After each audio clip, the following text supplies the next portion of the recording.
ವಿಮೋಚನ ಕಾಂಡ ಅಧ್ಯಾಯ 39. ಯಾಜಕರಿಗೆ ದೀಕ್ಷಾ ವಸ್ತ್ರಗಳು. ಸರ್ವೇಶ್ವರ ಸ್ವಾಮಿ ಮೋಶೆಗೆ ಆಜ್ಞಾಪಿಸಿದಂತೆ ಆ ನೀಲಿ, ಊದಾ ಹಾಗೂ ಕಡುಕೆಂಪು ವರ್ಣಗಳುಳ್ಳ ದಾರದಿಂದ ದೇವ ಮಂದಿರದ ಸೇವೆಗೆ ಅಲಂಕಾರವಾದ ವಸ್ತ್ರಗಳನ್ನು ಮತ್ತು ಆರೋನನಿಗೆ ದೀಕ್ಷಾ ವಸ್ತ್ರಗಳನ್ನು ಮಾಡಿದರು. ಮಹಾಯಾಜಕನ ಏಫೋದ್ ಎಂಬ ಕವಚವನ್ನು ಹುರಿ ನಾರಿನ ಬಟ್ಟೆಯಿಂದಲೂ ಚಿನ್ನದ ದಾರದಿಂದಲೂ ಮತ್ತು ನೀಲಿ, ಊದಾ ಹಾಗೂ ಕಡುಕೆಂಪು ವರ್ಣಗಳುಳ್ಳ ದಾರದಿಂದಲೂ ಮಾಡಿದರು.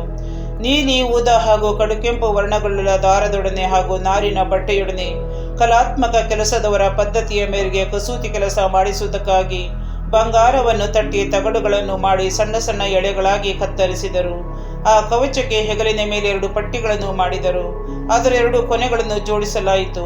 ಕವಚದ ಮೇಲಿದ್ದ ಅಪೂರ್ವವಾದ ಕಸೂತಿ ನಡುಕಟ್ಟು ಕವಚಕ್ಕೆ ಅಂಗವಾಗಿದ್ದು, ಅದರಂತೆಯೇ ಹುರಿ ನಾರಿನ ಬಟ್ಟೆಯಿಂದಲೂ ಚಿನ್ನದ ದಾರದಿಂದಲೂ ಮತ್ತು ನೀಲಿ, ಊದಾ ಹಾಗೂ ಕಡುಕೆಂಪು ವರ್ಣಗಳುಳ್ಳ ದಾರದಿಂದಲೂ ತಯಾರಿಸಲಾಗಿತ್ತು. ಸರ್ವೇಶ್ವರ ಮೋಶೆಗೆ ಆಜ್ಞಾಪಿಸಿದಂತೆಯೇ ಮಾಡಲಾಗಿತ್ತು.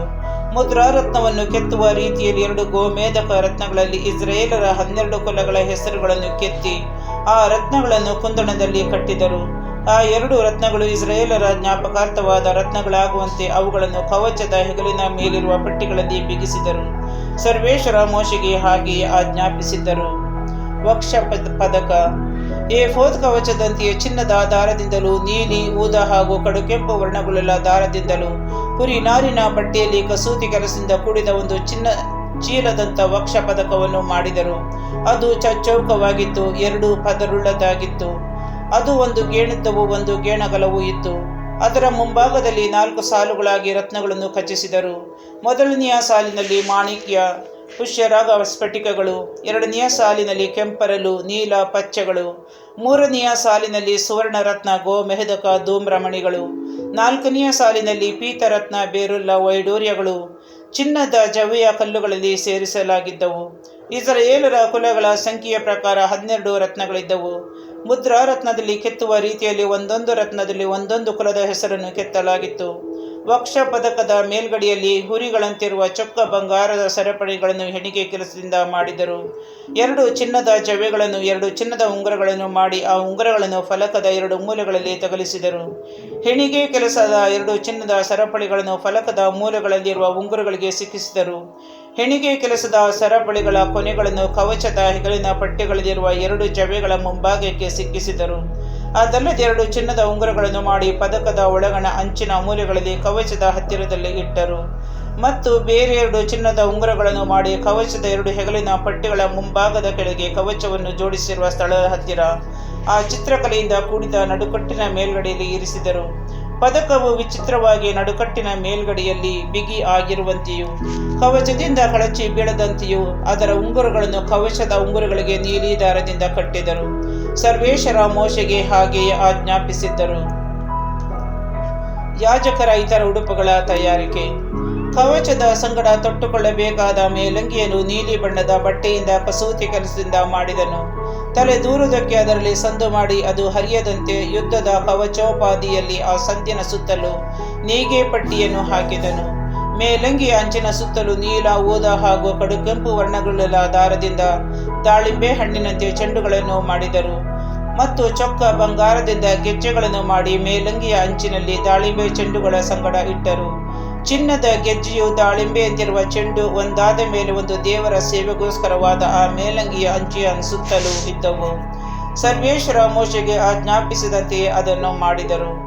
ಆರೋನನಿಗೂ ಅವನ ಮಕ್ಕಳಿಗೂ ಸಣ್ಣ ನಾರಿನಿಂದ ಹೆಣಿಗೆ ಕೆಲಸದ ರೀತಿಯಲ್ಲಿ ಅಂಗಿಗಳನ್ನು, ನಾರಿನಿಂದ ಮಹಾಯಾಜಕನ ಪೇಟವನ್ನು, ನಾರಿನಿಂದ ಯಾಜಕನ ಅಲಂಕಾರವಾದ ಪೇಟಗಳನ್ನು, ಹುರಿ ನಾರಿನಿಂದ ಚಡ್ಡಿಗಳನ್ನು, ಹುರಿ ನಾರಿನಿಂದಲೂ ನೀಲಿ, ಊದಾ ಹಾಗೂ ಕಡುಕೆಂಪು ವರ್ಣಗಳುಳ್ಳ ದಾರದಿಂದಲೂ ಕಸೂತಿ ಕೆಲಸದ ರೀತಿಯಲ್ಲಿ ನಡುಕಟ್ಟನ್ನು ಮಾಡಿದರು. ಸರ್ವೇಶ್ವರ ಮೋಶೆಗೆ ಆಜ್ಞಾಪಿಸಿದಂತೆಯೇ ಅದನ್ನು ಮಾಡಿದರು. ಮತ್ತು ಚೊಕ್ಕ ಬಂಗಾರದಿಂದ ಪರಿಶುದ್ಧ ಕಿರೀಟದಂಥ ಪಟ್ಟಿಯನ್ನು ಸರ್ವೇಶ್ವರನಿಗೆ ಮಾಡಿ ಮುದ್ರೆಯನ್ನು ಕೆತ್ತುವ ರೀತಿಯಲ್ಲಿ ಅದರಲ್ಲಿ ಸರ್ವೇಶ್ವರನಿಗೆ ಮೀಸಲು ಎಂಬ ಲಿಪಿಯನ್ನು ಬರೆದರು. ಅದನ್ನು ಪೇಟಕ್ಕೆ ಕಟ್ಟಿಸುವುದಕ್ಕಾಗಿ ನೀಲಿ ದಾರವನ್ನು ಅದಕ್ಕೆ ಕಟ್ಟಿದರು. ಸರ್ವೇಶ್ವರ ಮೋಶೆಗೆ ಆಜ್ಞಾಪಿಸಿದಂತೆಯೇ ಅದನ್ನು ಮಾಡಿದರು. ಕೆಲಸದ ಮುಗಿವು. ಈ ರೀತಿಯಲ್ಲಿ ದೇವದರ್ಶನದ ಗುಡಾರದ ಕೆಲಸವೆಲ್ಲ ಸಂಪೂರ್ತಿಯಾಯಿತು.